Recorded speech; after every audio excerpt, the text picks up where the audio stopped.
What's the mood in the dressing room now? Is it one of utter relief, one of jubilation? What's it like? It was a relief, but a very clear understanding that that the margin should have been bigger. And after not being precise enough in the first half with the amount of situation that we generated inside the opposition box, and we didn't pick the right color of shirts in so many occasions, we have an overload clearly to do that.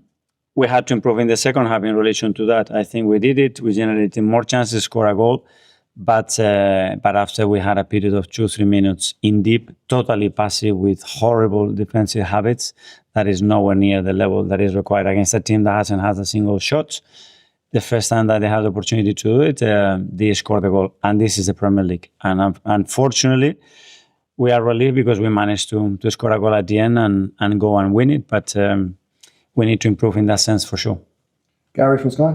There were times, I think, last season before maybe, when you wouldn't have come back to win a game like that. The grit of determination you showed to come back up at the squad to the late equaliser. Is that the difference that makes the Premier League winner?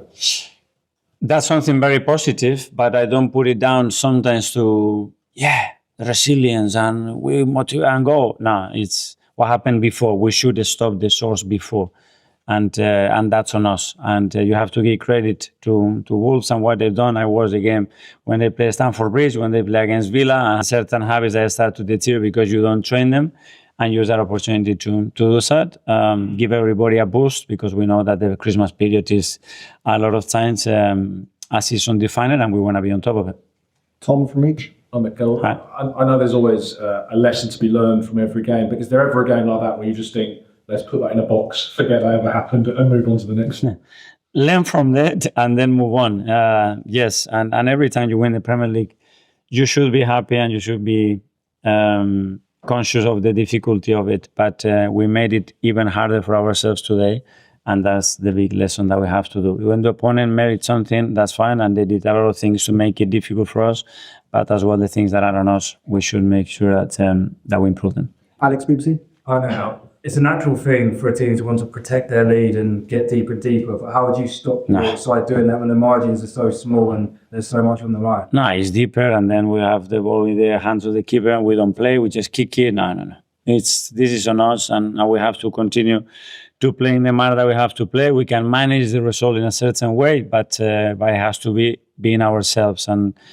And we can defend deep because they commit a lot of plays, so it's a moment that you cannot press them, that's fine. But the level of activity in that block has to be very different to the one that we had. Simon Lee-Sand. Kel, you spoke about this week about the dangerous cycle with injuries. Is Ben an example of that, and how's he doing? How does it look? It looked like a hamstring issue. Exactly that. Obviously, hasn't played a lot of minutes because the previous knee issue that he had. Then the moment he started to get some momentum, he had to play a lot because we didn't have any other solution. We had to even risk today Willie because probably wasn't their best call to play 90 minutes because we were buying tickets for another injury, but we don't have anybody else.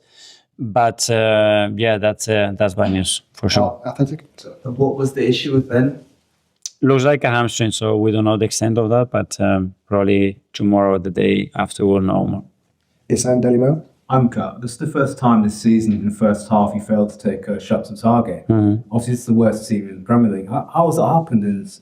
Are you not frustrated? Well, because we didn't pick up the right color of the shirts, and when you have a free header 1 meter, normally we put the ball not on target, in goal.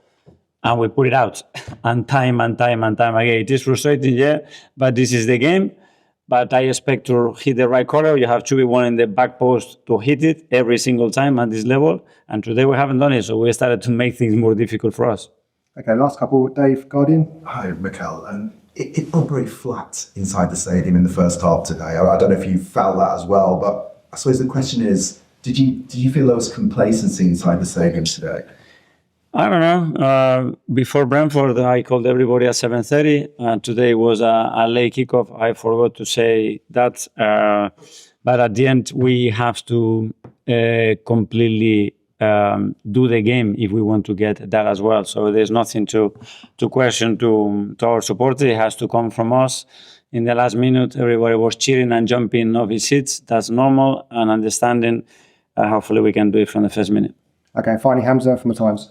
Heineken, I know you said you were disappointed with the bottom of that match, but that last 4 minutes, was that full gas, like you said? Was that what you wanted? Yeah, but full gas has to be from the 1 to the 96. And there were moments that we tried without being very, very efficient and probably not as clinical as we should be in defining moments. But then, yeah. And I don't think it's on purpose, but there were moments that obviously the period in the second half after scoring the goal, that is not what we want. That's for Setson, and we have to improve. Okay, thanks everyone. Yeah, thank you.